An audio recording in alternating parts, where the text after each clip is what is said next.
Amables televidentes, bienvenidos a este vuestro programa Enfoque Jurídico. El día de hoy voy a tener el grato placer de presentar a una invitada que viene desde el oriente del continente, un país significativo e importante del cono sudamericano, que mediterráneo, sin embargo, tiene una proyección hacia todo el continente y, por supuesto, sus vinculaciones con los países tales como Brasil, Argentina, Chile, Perú, Colombia, siempre ha destacado en diversos aspectos, no solamente en el jurídico, sino también en lo económico, en lo político y, en términos generales, todo aquello que esté vinculado con la integración sudamericana. Profesora de la Facultad de Derecho de la Universidad Nacional de Asunción y además también profesora de la Escuela Judicial de su país, que depende del Consejo de la Magistratura.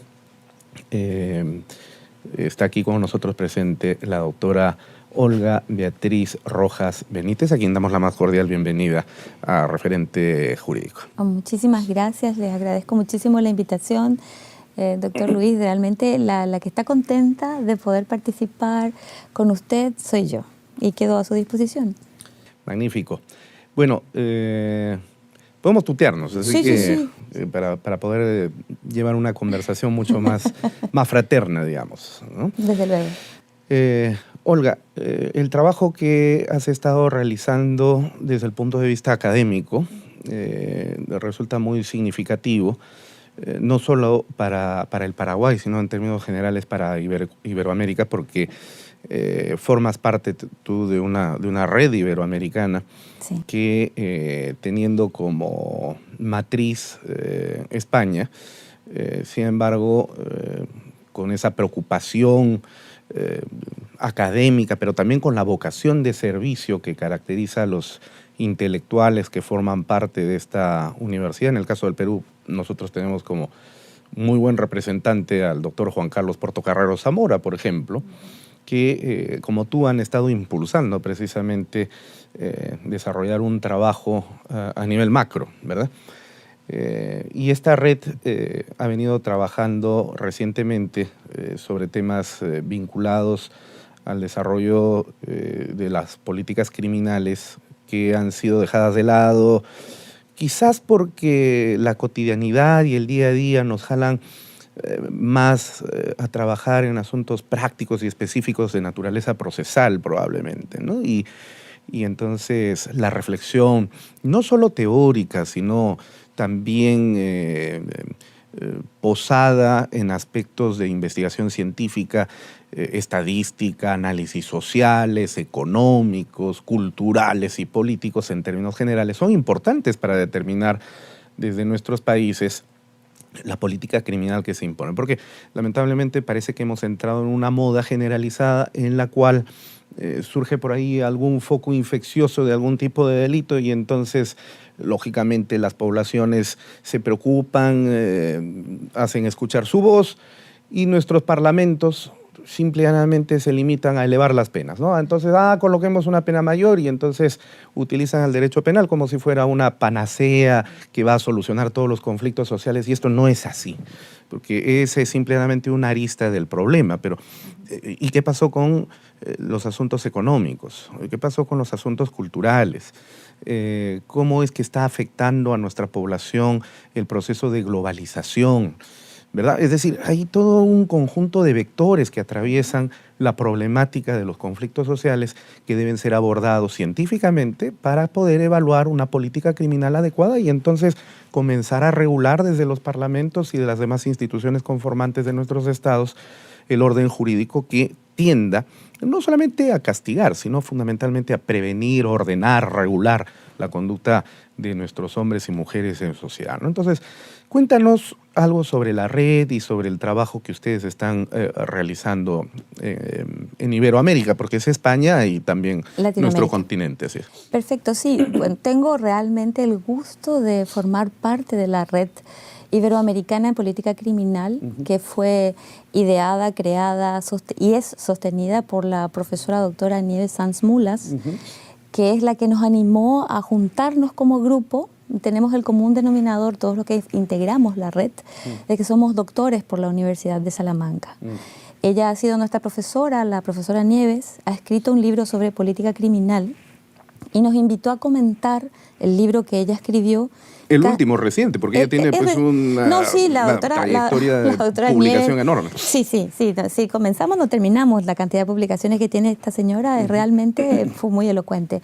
La última publicación que es con relación a la política criminal, porque luego hizo otro par de libros que están relacionados, pero más con los derechos humanos, ¿no?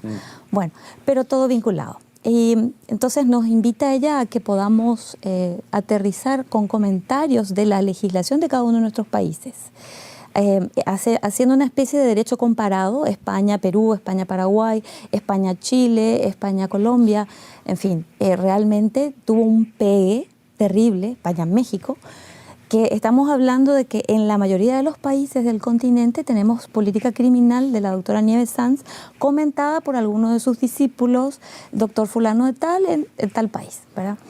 La singularidad y el enriquecimiento que tiene justamente este enfoque tan singular que le supo dar la doctora Nieves fue justamente que como cada realidad cultural, histórica, obviamente normativa, es un mundo en cada circunstancia de país, entonces ahí está realmente lo bueno y lo productivo y la amplitud que cobra esta red de política criminal y para dónde vamos, ¿no? O sea, lo ideal sería que los consultados seamos los académicos, los que intentamos desde la academia por lo menos dar nuestro granito de arena, siguiendo a nuestros profesores, en este caso a la profesora Nieves, que excelente guía para este tipo de iniciativas, y decir, bueno, miren, nosotros, por ejemplo, en torno a un tema X, feminicidio, terrorismo, aborto, prostitución, ¿qué hacemos con la prostitución? ¿La hacemos legal y hablamos de los derechos laborales de las prostitutas?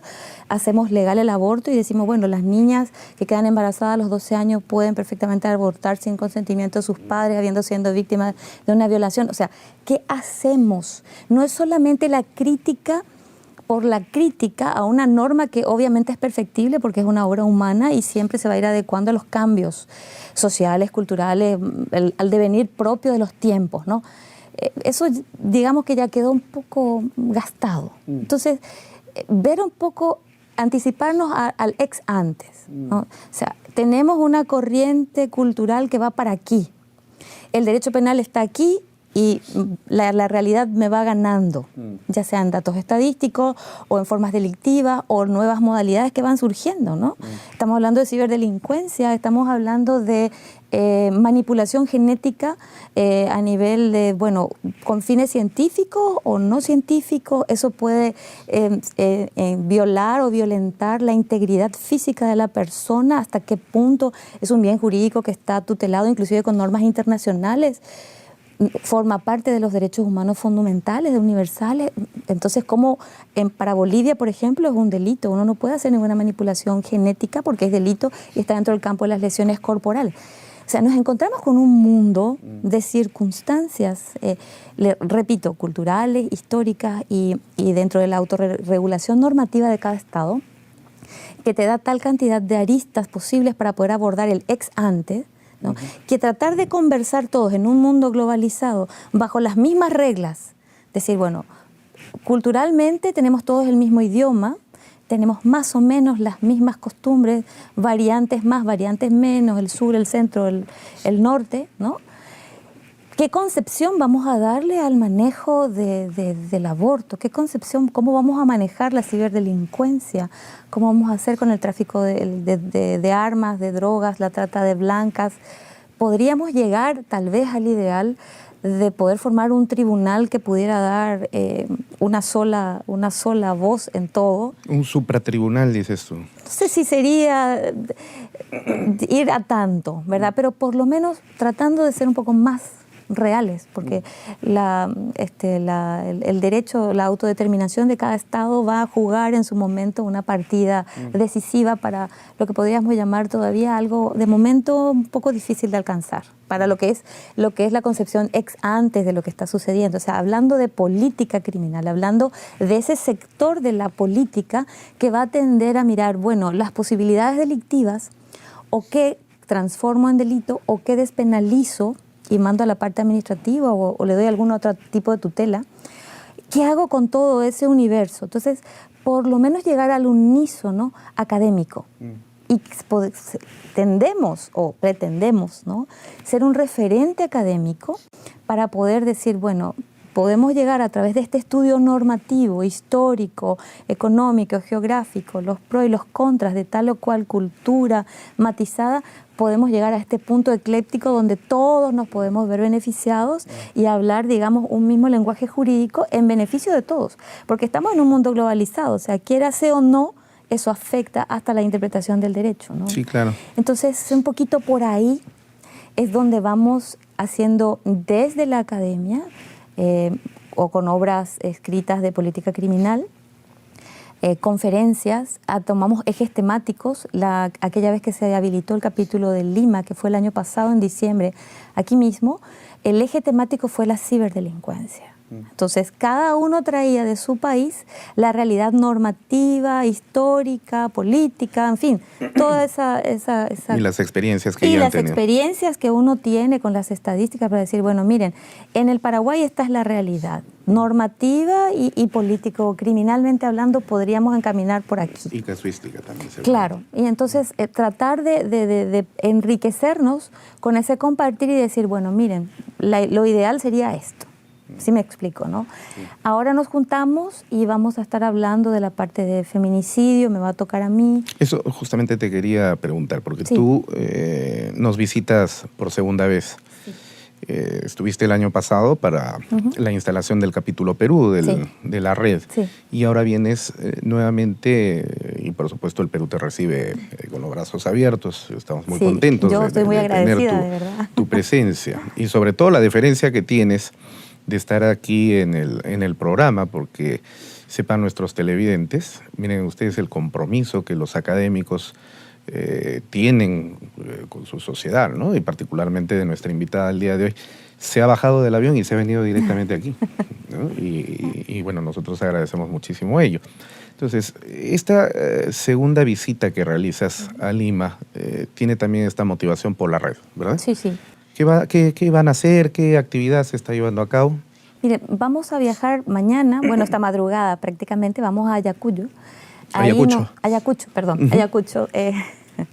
Bueno, donde se hizo la batalla final de la independencia de América. Sí, efectivamente ahí vamos invitados por la Universidad Alas Peruanas.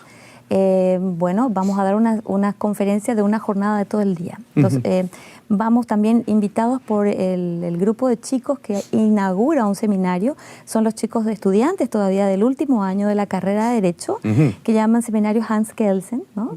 Entonces ellos dicen, traigamos a los profesores de afuera y escuchemos cuáles son las aristas. Me pareció fantástico. Y por supuesto aceptamos la invitación. Mañana entonces vamos a estar a partir de las 8 de la mañana en Ayacucho, ¿no? Ayacucho. Vamos por la segunda.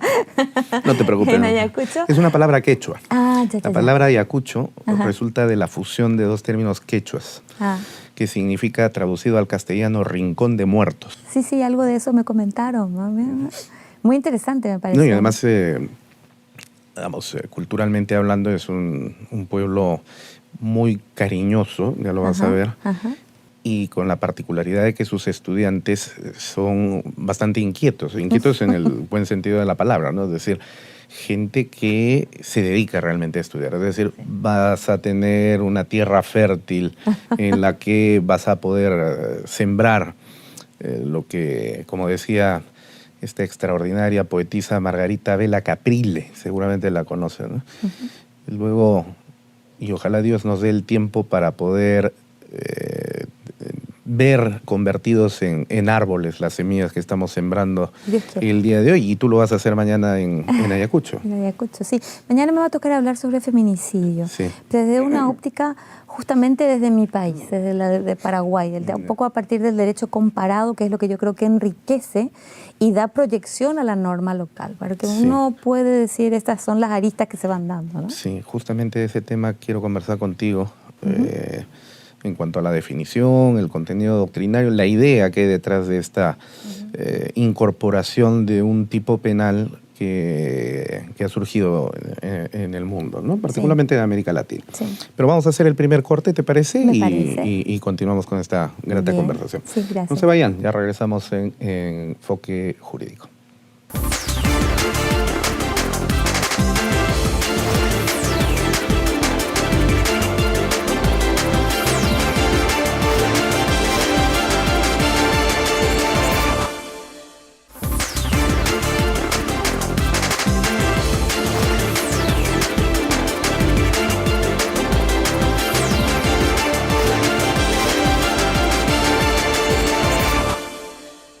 Nuevamente en el programa, ya en este segundo bloque, que seguimos conversando con la doctora Olga Beatriz Rojas Benítez, profesora de la Universidad Nacional de Asunción. Vas a desarrollar el tema de feminicidio, por supuesto desde la experiencia normativa y aplicativa en el Paraguay. A ver, cuéntanos en primer lugar, ¿qué se entiende por feminicidio? ¿Cuál es el bien jurídico tutelado? Para poder tratar de comprender esta figura que se ha incorporado hace no muchos años en nuestros países, ¿no? Sí.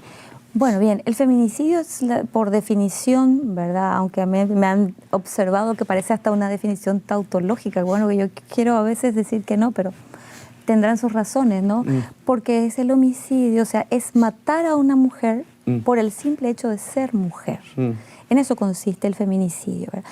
Y muchas veces me han dicho, bueno, pero para eso está el conyugicidio o sí, perfectamente las figuras agravadas que ya maneja el Código en materia de homicidio, ¿verdad? Y no le parece a usted suficiente, ya me lo han dicho me lo han preguntado en varias oportunidades. Y realmente hay que ponerse a mirar la norma para poder decir, bueno, cuáles son los elementos objetivos que diferencian uno de otro, para poder decir, porque tenemos también el delito en el Paraguay, en el caso del Paraguay, de violencia familiar, ¿verdad? O sea, que puede darse perfectamente en un ámbito de violencia previa, pero no precisamente exclusivamente con la mujer. Y en el caso del homicidio, si bien es cierto, se da como un agravante el hecho de que uno acabe con la vida de la esposa, con la figura del conyugicidio, se llega hasta 30 años. Yo creo que en la propia definición de la norma, en el caso de Paraguay, la ley 5777, dice específicamente que el que mate a una mujer por el hecho de ser mujer. Y entonces ahí existen, digamos, diferencias en la construcción objetiva de la norma que hacen posible una... Dos preguntas que vienen y caen por su propio peso sobre el particular. Sí. La primera de ellas, ¿es necesario normativamente hacer una diferenciación entre el hombre y la mujer si es que se tiene ya la consideración constitucional de que todos somos iguales ante la ley? Sí, todos somos iguales ante la ley, pero sin embargo, uno no deja de ser igual ante la ley al proteger al menos protegido o al menos al desvalido, ¿verdad? Vulnerable, preferimos. Vulnerable. Lo ideal es decir o creer en un mundo ideal de que absolutamente somos todos iguales ante la ley. No somos. Sin embargo, la realidad te muestra de que no. No todas las mujeres son analfabetas, no todas las mujeres son doctores en Derecho, ninguno de los dos extremos es cierto, existen varios matices por el medio y la misma cosa pasa a la hora de decir, bueno, es tan grande la figura del homicidio que, bueno, darle elementos objetivos al tipo de homicidio que digan que exclusivamente uno mata por la rabia de ver una mujer o por el hecho de que esa persona a la que voy a matar sea una mujer, bueno, tiene su porqué histórico, su porqué cultural. ¿Cuál es la pena que se impone de acuerdo a la legislación penal paraguaya en el caso del conyugicidio? Es un agravante que va hasta los 30 años. ¿Y en el caso de feminicidio? Hasta los 30 años. Entonces... Sí, yo dije, bueno, y al final, ¿cuál es la diferencia? La diferencia siempre va a estar en los elementos objetivos del tipo, para que si yo soy fiscal, que tengo que hacer la acusación, porque en el sistema procesal paraguayo es un sistema acusatorio 100%, es el fiscal el que realiza la investigación y lleva adelante la acusación en un juicio. Yo tengo que ver si no es un conyugicidio, o sea, si fue el marido el que mató a la esposa por X o Z circunstancias, celos o cualquier otro elemento que no sea aquel elemento que diga que por el hecho de ser mujer la ha matado. Y ahí viene justamente la segunda pregunta. Pero te voy a poner dos ejemplos para poder hacértela. Sí. Digamos, si conociéramos nosotros un caso en el que la persona asesinada es una persona de color, un negro, y esta ha sido asesinada por 3 personas blancas que se proclaman arios y además son conocidos militantes y lo han confesado a través de Facebook, a través de sus redes sociales, de que ellos son militantes activos de algún movimiento de tipo nacionalsocialista. Queda claro, o por lo menos existe una forma de demostrar que la motivación que ha existido de estos 3 hipotéticos agentes para matar a este hombre afroamericano es porque es negro. Sí, una cuestión racial. Así es, totalmente. Si encontramos, segundo ejemplo, que la persona que ha sido asesinada es homosexual y quienes lo han matado han sido 4 sujetos que también muestran, sin ningún tipo de tapujo, su repudio, su cólera, su repulsión hacia personas que forman parte de comunidades gay, entonces nos queda claro de que la motivación es de tipo homofóbica. Pero yo no sé, y no soy una persona desinformada, creo yo, que existe en el mundo algún movimiento político, social, cultural o religioso que diga que hay que matar a la mujer por ser mujer. Ya. Por lo menos eso se descarta.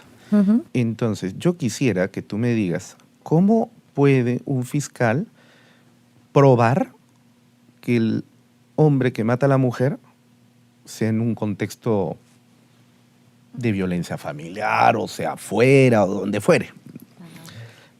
La está matando porque es mujer. ¿Cómo pruebas eso? Bueno, la pregunta realmente es muy interesante y sí, de hecho, es una pregunta como para pensar la respuesta más de un momento. Sí, realmente pienso yo que en un contexto de violencia reiterado, de hecho la norma, el artículo 50, si mi memoria no me falla, de la ley 5777 de Paraguay, que es de protección integral a la mujer, da una serie de condicionantes de cuando hay una reiterada violencia en contra de esta mujer y otras 3 que francamente no recuerdo, pero que vienen de la manito con la primera. Pero perdóname, pero la violencia es violencia, pues. ¿O claro, es porque es mujer? Eso es lo que la norma interpreta. La norma lo dice, pero la realidad... Claro. Bueno, en teoría, la norma no se escapa de la realidad o si no sería inaplicable. Y resulta que los fiscales echan bastante mano del tipo penal de feminicidio y no del conyugicidio. Pero eso será pues porque hay una presión mediática y una presión de las ONGs, ¿no? La norma dice que puede no ser tu esposa. Puede ser tu concubina, puede ser la mujer con la que has tenido alguna relación amorosa y hoy día ya no, pero has tenido alguna historia de amor con ella, etcétera. O sea, da una serie de circunstancias en las que donde existió algún vínculo sentimental o de pareja, vivas o no en ese instante bajo el mismo techo, dice la norma. O sea, da ciertos elementos en los cuales pueden cuadrar perfectamente. Sin embargo, el conyugicidio es exclusivamente dirigido a la esposa. A ver, en términos prácticos, llega el esposo y le clava un puñal a la esposa. Sí. Ese es conyugicidio. Sí. Y históricamente la ha golpeado un año, entonces es feminicidio. No. Sería un conyugicidio en concurso con una violencia familiar. Pero lo que pasa es que, digamos, el tipo penal de feminicidio es mucho más amplio porque no se limita a la esposa, puede ser al amante. Al amante, a la concubina, o como le quieras llamar, o una persona con la que ha tenido una relación de noviazgo larga y nunca ha llegado a ser tu esposa. Yo no termino de digerir esa concepción, Sí. porque simple y llanamente, no solamente no creo, y bueno, da lo mismo y a quién le importa lo que yo pueda creer, pero existe la referencia científica de que nadie odia a otra persona por una cuestión de género. Es decir, así como no existe la misoginia, es decir, el odio que el hombre expresa por la mujer porque es mujer, y que lo llevaría pues a agarrar una pistola y le dispare, te mato porque eres mujer. Eso no existe. Sí. Exactamente igual, no existe lo contrario. Te mato porque eres hombre. Así es. A eso se le conoce con el nombre de androginia. Sí. ¿No? Entonces, la mujer no odia al hombre porque es hombre. Quizás lo que pase en este caso, y me gustaría escuchar tu reflexión sobre este particular, es que estas figuras del feminicidio, igual acá en el Perú, el tipo penal dice será reprimido con pena privativa de libertad no menor de 20 años. Subieron a 20. Y como la pena máxima es de 30, entonces va de 20 a 30. Antes era de 15, pero ha habido una reforma en ese sentido. El que mate a una mujer por su condición de tal, o sea, por ser mujer, ¿no? A diferencia de otras legislaciones en América Latina donde se asume que el feminicidio es simple y llanamente matar a la mujer. Nada más, así de simple y sencillo. ¿Ya? Pero veo que en Paraguay la cosa es igual que en Perú, en cuanto a redacción normativa. Sí. Pero lo que se esconde detrás de este asunto es que en realidad la norma está apuntando contra el machismo. Contra el machismo. Y a mí me parece detestable el machismo. Me parece impresionante que el día de hoy, en pleno siglo XXI, pueda seguir existiendo la concepción machista en muchos hombres de que la mujer tiene un rol específico que es el de ser simplemente ama de casa. Esa idea hoy resulta inadmisible. Si yo convierto a la mujer en un objeto de esta naturaleza, entonces lógicamente se convierte en una cosa mía. Pero es por el rol, no es por ser mujer, es por el rol, ¿no? No por el género, sino por el rol. Entonces, es en ese contexto donde ya sea por eso dicen mi mujer, ¿no? Yo, bueno, no soy casado, pero yo nunca, porque soy divorciado, pero jamás he dicho mi mujer. Nunca. Porque no la entendía como parte de mi propiedad. Claro. Mi esposa, mi cónyuge. Claro, mi cómplice, lo que uno quiera, ¿no? Algo más romántico. Así es. Ya no. Entonces, inclusive hasta yo le decía mami. Ya me dirán que tengo el complejo de Edipo. Sí. ¿No? Bueno, en fin, entonces, sea esposa, sea ex enamorada, novia, algún tipo de relación de amigos cariñosos, porque ahora hemos pasado a vivir a la modernidad, y si yo tengo esa concepción machista, entonces reduzco a la mujer pues a una condición objetual, la cosifico, es una cosa, y entonces eso me da cabida para poder, si padezco de esta enfermiza idea de mi superioridad, por rol, no por género, sino por rol, entonces llega un momento en el que la mato, ¿no? Entonces, parece que el derecho penal está siendo entonces instrumentalizado como una vía educativa hacia la sociedad para erradicar una forma específica de cultura, el machismo. Repito, yo estoy en contra del machismo. No me considero machista. Pero el derecho penal no es, pues, el instrumento educativo, Pero ¿no? yo no sé si realmente el machismo por el machismo, sinceramente, sino que yo pienso por las características que toman los delitos. O sea, bajo qué circunstancias o las circunstancias que rodean al hecho, que no es un simple homicidio a la persona que resultó ser de sexo femenino, ¿no? Sino por las circunstancias que rodean a ese homicidio. Yo he leído justamente cuáles fueron las características de los últimos feminicidios aquí en Lima y me ha sorprendido mucho que en la mayoría de los casos le ponen queroseno y las queman. O sea, no es que sería muy, hasta digamos, saludable por darle alguna palabra, ¿no? Por buscar alguna palabra. Bueno, te mato porque sos mujer y te mato y de un tiro y se acabó. Pero hacerla sufrir y pasar un padecimiento. ¿Pero por qué es mujer? No sé si precisamente porque por ese motivo, y no sabría decirte si precisamente por la superioridad del hombre. Porque como yo veo, ningún ser superior actúa de esa manera. En todo caso, la inferioridad del hombre, que se siente inseguro ante la seguridad de la mujer. Y entonces la quiere acabar. Pero es una cuestión cultural. Claro. Es una cuestión cultural, ¿no? Y entonces, por eso reitero nuevamente, lo que estamos haciendo con el derecho penal en este apartado es convertirlo en un instrumento de educación.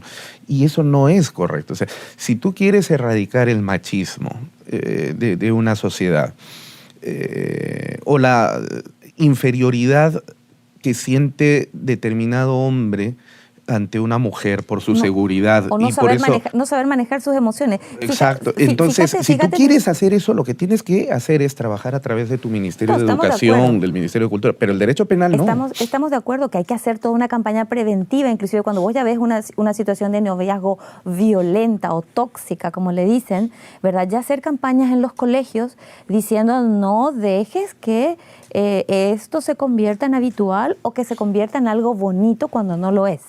Y comenzar en los colegios a concienciar y a mostrar cuando hay una alerta, hay una luz amarilla que se prende para que vos puedas decir, bueno, esto no tiene que convertirse en una luz roja, porque comenzamos a hacer una parte de círculos y círculos y con círculos que nos llevan a desenlaces a veces poco deseados, sí, claro, al extremo. Pero yo diría que el ser humano, si bien es cierto, coincido contigo, el derecho penal no tiene por qué ser la escuela que va a educar a esto es machismo, esto no es machismo. Yo pienso que es muy estrecho de meter digamos, el porqué de la creación de esta norma penal bajo el marco para erradicar el machismo.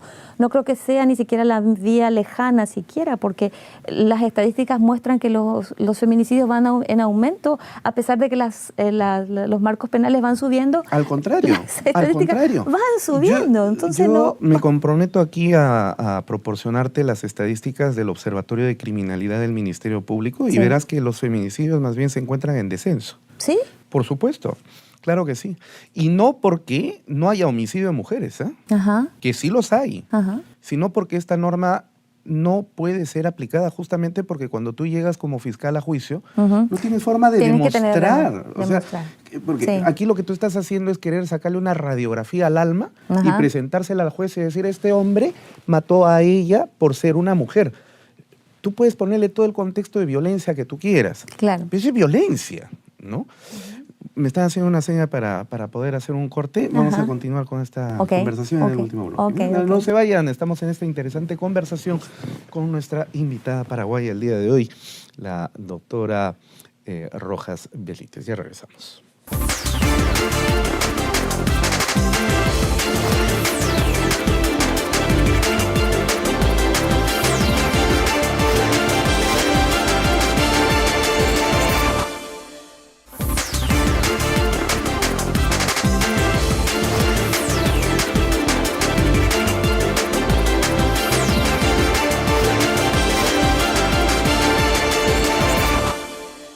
Tercer y último bloque del programa del día de hoy.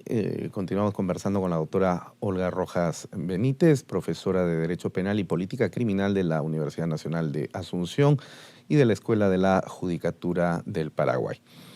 Olga, hace 3 semanas atrás conversamos aquí mismo en el programa con uno de los psiquiatras más connotados del país, un científico que además es reconocido fuera de las fronteras del Perú, el doctor Moisés Ponce Malaver.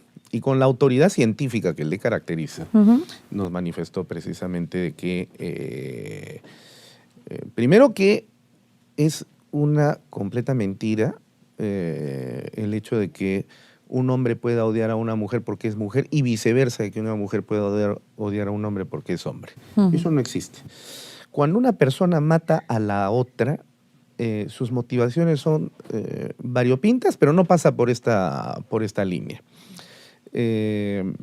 Porque si eso fuera cierto, entonces no solamente cabría la existencia de un delito como el feminicidio, sino que también tendríamos que ampliarla hacia los otros ámbitos. Te voy a poner un ejemplo. ¿Qué dice el tipo penal de hurto? Dice, el que se apodera de un bien mueble, total o parcialmente ajeno, será reprimido con pena privativa de libertad, etcétera, etcétera. Sí. Eso en el Perú. En Paraguay es más o menos lo mismo, porque es una figura universal en este mundo de derecho germano-románico del cual formamos parte. Pero ¿y qué tal si le agregamos el que se apodera de un bien mueble que le pertenece a una mujer por ser mujer, total o parcialmente ajeno, será reprimido con y entonces creamos la figura del hurto por razón de género? ¿Qué te parece? Entonces, un poco muy descabellado. Porque, como tan descabellada es la figura del feminicidio, porque mira, te vuelvo a decir, una persona no odia a la otra por su condición de género. La odia por los roles, por los estereotipos, por las cosas que fueran.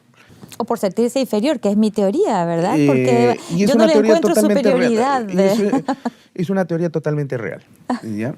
Pero te vuelvo a decir, si fuera cierto eso, entonces tendría que ser cierto también el resto de conductas. O sea, no solamente mato a la mujer porque es mujer, le hurto a la mujer porque es mujer. Ya. Le robo a la mujer porque es mujer. Le estafo a la mujer por ser mujer. Pero pongamos en claro una cosa, Luis. A la mujer no le costó, no le fue fácil, quiero decir, llegar a decir, bueno, tenemos los mismos derechos que los hombres y trátennos como iguales. Igual que a los campesinos y a los proletarios. Tuvo su manera de, claro, porque uno tiene que ser burgués, blanco, ¿verdad? Adinerado para poder decir, bueno, soy yo el que define la jugada. Uno, al no ser ni burgués, ni blanco, ni adinerado, forma parte de... y varón, me estoy olvidando del otro. Varón, burgués, blanco y adinerado, entonces ahí sí podés decir, bueno, aquí decidimos nosotros. Está fuera de esa categoría de ser varón. ¿Eso pasa en Paraguay? Yo creo que en el universo entero, intergaláctico prácticamente, es el tema de mi opinión. Entonces, cuando vos hablas de una mujer, si quién gana más dinero, hacemos unas estadísticas, ¿quién gana más dinero? ¿El varón o la mujer? Y las estadísticas hablan de que al varón se le paga más que a la mujer. ¿Por qué es mujer? No sabría decirte porque no tengo un estudio específico con relación al tema para decirte por qué es mujer, pero de que existe la diferencia y eso las estadísticas hablan, sí. ¿Las estadísticas de quién? Estoy hablando del Paraguay.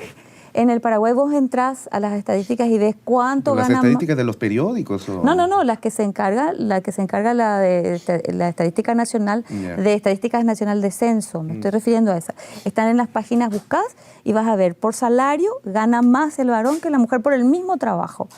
¿Quién accede con más facilidad al crédito o acceden en igualdad? No. Pero perdóname, acá nosotros tenemos, por ejemplo, dos tipos de jueces. Los jueces que son nombrados por el órgano constitucional, el Consejo Nacional de la Magistratura, que ahora será reemplazado por la Junta Nacional de Justicia, y son titulares.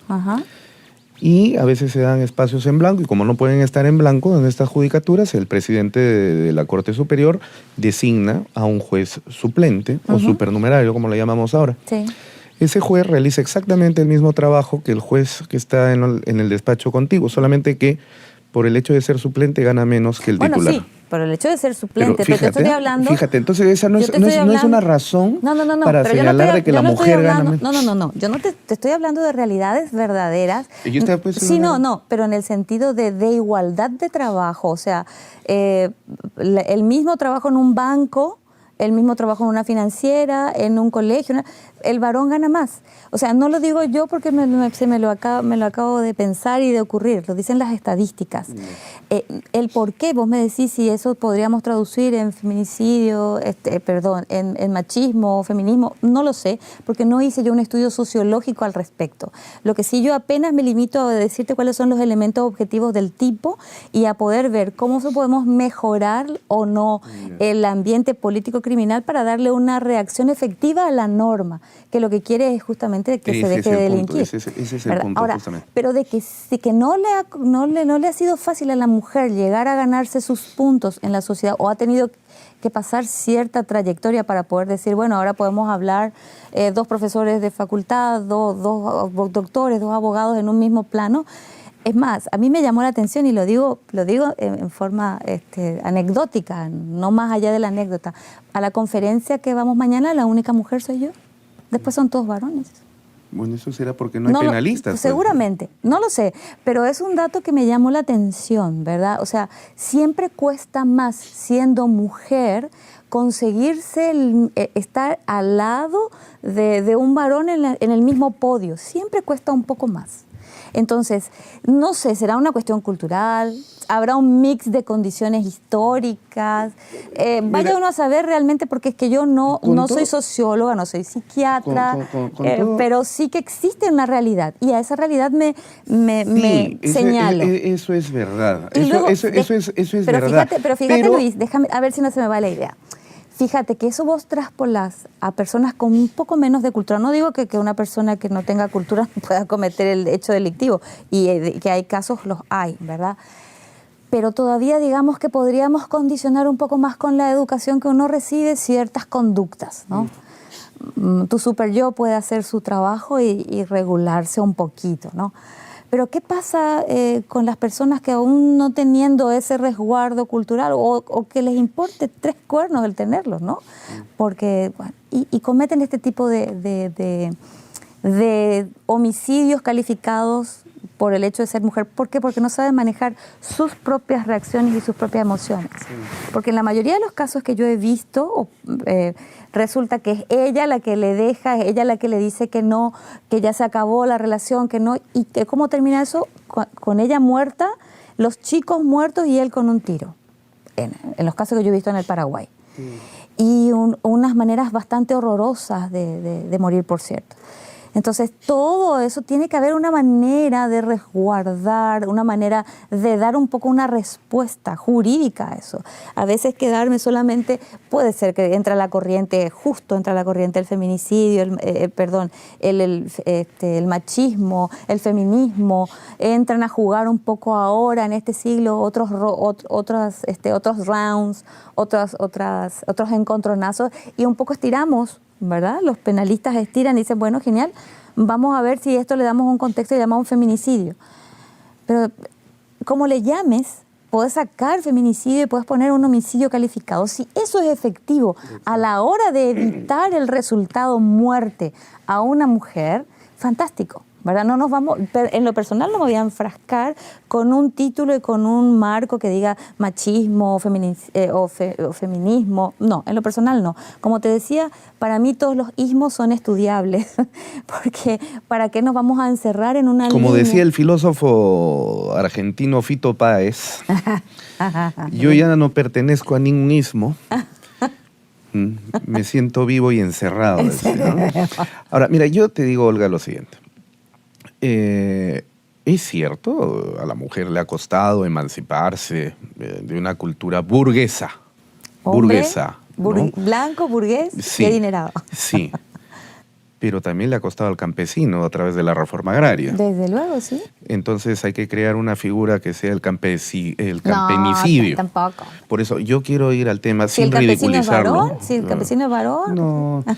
Entonces, o sea, lo que quiero decir es que ese no es un argumento epistemológicamente válido como para poder determinar desde un punto de vista del estatus científico la existencia de un delito. Creo que tú compartes conmigo. Pero lo que pasa, esto, ¿no? comparto contigo, pero cuando uno crea una norma, ve la realidad. Es que el problema es que la norma la crean pues los políticos y justamente sin académicos, ¿no? También. ¿No? Entonces, claro, a ver, el político quiere ganar votos y si la calle sale, la muchedumbre sale a la calle y reclama la existencia de cualquier delito, el que fuere, pena de muerte por último. Sí. El político, si puede hacerlo, lo mete, no tiene absolutamente ningún problema. Y porque obvia luego, todos los pactos. Claro, porque luego va a ir a la reelección y va a decir yo hice esto, yo hice el otro. Es decir, el día de hoy la peor profesión que puede existir es precisamente, bueno, son varias, ¿no? Pero una de ellas es la de ser político, porque es la manipulación de la conciencia social en un ámbito oclócrata, ¿no? Es decir, no el poder de la mayoría, sino el poder de la muchedumbre, del tumulto, ¿no? Entonces, nuestros países son gobernados por tumultos. Y a esos tumultos, además, hay que agregarles algunas organizaciones muy bien financiadas, ¿no? Muy bien remuneradas, que introducen en la agenda social este tipo de cosas y que incluso hasta llegan a extremos de negar evidentes cuestiones de naturaleza científica, ¿no? Sí. Por ejemplo, ahora, me dices esto de que la mujer es menos remunerada que el hombre. Sí, efectivamente, es cierto. Y que cuesta mucho más llegar, ¿eh? La pregunta es, ¿será porque es mujer? Yo me pregunto si en algún banco existirá una política de esa naturaleza, ¿no? A ver, hombre que sea contratado gana más y la mujer que sea contratada gana menos. Yo no creo que exista eso. No solamente no creo, sino que además yo mismo he ido a hacer una investigación a los principales bancos aquí en el Perú y no existe pues eso. Ahora, mañana no, pero sería de tontos dejar eso plasmado, ¿no te parece, Luis? Porque uno puede manejar, o sea, yo no me voy a poner una capucha. Es que el concurso es abierto. Fíjate. Cuando tú postulas es abierto. No, Entonces, pero si yo sé que me voy a ir contra la norma. Tú ya sabes cuál es el monto de tu remuneración. Ya. Tanto el que participa como varón como el que participa como mujer. Pero tú sabes cuál es el monto al que se está yendo. O sea, no es que yo contrato al hombre y después te digo cuánto te pago y te pago más porque eres hombre. Hay que ver cuántos hombres hay realmente en los cargos directivos o en los cargos políticos. ¿Cuántos hay? Esa investigación se hizo en Finlandia, el país más inclusivo, entre comillas, del planeta Tierra. Resulta de que hace algunos años atrás los finlandeses se dieron cuenta de que lo que tú acabas de reclamar, oye, no hay mujeres ingenieros. No puede ser esto, pues todos son hombres. Que vengan también las mujeres para que sean ingenieros. Ya, pero es que la mujer no quiere estudiar ingeniería, pues ese es el problema. Ah, sí, a ver, vamos a darle un incentivo a las mujeres para que puedan ingresar a las facultades de ingeniería de las universidades aquí. ¿Y eso se tradujo en qué forma? Les empezaron a dar un subsidio, un pago, ¿no? Sí. Entonces, esa política se llevó a cabo por 5 o 6 años y finalmente dijeron, ya, hemos equilibrado el número de ingenieros varones e ingenieras mujeres. Acabamos con los subsidios. Se acabaron los subsidios y bajó nuevamente la tasa de mujeres postulantes. Entonces, no es un tema... Bueno, pero eso es específico de ese lugar. No es un tema. Es un tema específico de ese lugar. Por eso, poder hablar en un mundo globalizado, de modo global, sin tener en cuenta las peculiaridades de cada país, demográficas, históricas y culturales por sobre todo, entonces es realmente hablar, no sé, esta tarde de que a todos les quede el mismo calzado cuando cada uno tiene su calce. Aparte, te voy a decir una cosa, Luis. Si yo soy del grupo Ku Klux Klan, ¿verdad? Porque, qué sé yo, porque formo parte de una élite aria que vive en una determinada zona geográfica y bueno, y los negros. Bueno, yo no voy a andar publicando en mi currículum, yo formo parte del Ku Klux Klan y desde luego que a ningún negro le voy a dar trabajo en mi oficina. No lo voy a poner, pero mi código cultural, la manera en la que yo voy a definir si tengo la entrevista para un cargo a una persona blanca, burgués, varón y con unos billetes, o a un negro que se esforzó, por más que sea egresado de Harvard, brillante, le doy a ese y no a este. ¿Por qué? Porque entonces utilizamos el derecho penal para sancionar a ese hombre. No.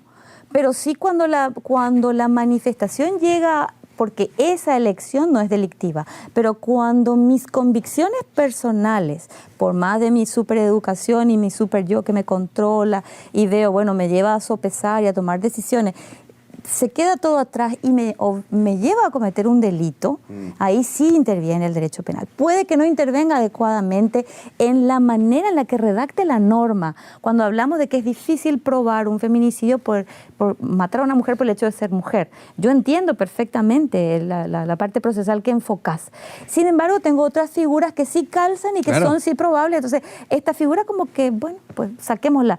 Pero ¿cuál tiene más impacto en la, digamos, en la conciencia de las personas? Mira que te vas a ir 30 años y un feminicidio. Por más que luego el fiscal tome como un homicidio agravado en circunstancias tales o cuales, este jaque de aquí que hace, por lo menos hace un efecto, por lo que vos me contás, muy a pesar de lo que yo estaba convencida, hace educación. Hace rever Educación. La postura del homicidio y se lo piensa. Educación. Porque así como te ves guapito, te vas 30 años a la cárcel y ya no es otra cosa. Pero es como para pensárselo. Se está utilizando el derecho penal como un factor educativo y eso... Si educa, mira, no es lo ideal, pero si educa, bienvenida sea la educación. Si no estamos encontrando en las escuelas con la prevención, cuidado, es una relación de noviazgo violenta y poco tóxica, cuidado, eso puede transformarse con las alertas que vamos sembrando por el camino, no va funcionando porque vemos que existe este resultado negativo que hoy se podría llamar feminicidio, mañana puede cambiar por una cuestión cultural, ideológica. Hoy el machismo y el feminicidio contribuyen, hacen un poco de salsa y pimienta para que salga esta norma, ¿no? Puede ser como una panacea momentánea. Varias circunstancias pueden darse. Cuando la ideología se involucra con la ciencia deja de ser ciencia y se convierte en un Frankenstein francamente bastante peligroso. Bueno, esta ha sido una sabrosa conversación. A mí me agrada mucho la dialéctica, porque si habláramos el mismo idioma, realmente nos aburriríamos de lo lindo. Sí, ¿no? pues ¿verdad? sí, exacto, estoy de acuerdo. ¿Ya? Entonces, yo te agradezco mucho, Olga, tu presencia el día de hoy y sobre todo reitero esta deferencia que has tenido con nosotros de llegar a Lima y prácticamente bajarte del avión y venirte aquí luego de haber estado 4 horas en vuelo, 1 hora esperando a pasar el control de migraciones que está francamente bastante, bastante, ¿no? Entonces, te deseamos muchos éxitos en tu visita aquí al Perú. Vas a conocer una ciudad histórica donde se libró el 9 de diciembre del año 1824 la última batalla que definió la libertad de América. Y hay mucha historia por allá. Y bueno, luego esperamos tenerte acá nuevamente para poder seguir dialogando, quizás ya no ante cámaras, pero para nuestros gustos. El gusto ha sido verdaderamente mío. Les agradezco mucho a todos, a vos, Luis, por recibirme. Y a través tuyo me gustaría hacer llegar el agradecimiento también al doctor Juan Carlos Portocarrero, que hizo posible un poco que nos conectemos y podamos tener estos minutitos de diálogo. Muchísimas gracias. El gusto en verdad ha sido mío. Gracias. Ha sido la voz y presencia de la doctora Victoria Olga Beatriz Rojas Benítez, profesora de la Universidad Nacional de Asunción y de la Escuela de la Judicatura del Paraguay. Esperamos que el programa haya sido de su completo agrado y nos estaremos volviendo a ver en el siguiente programa la próxima semana. Muchísimas gracias por vuestra sintonía.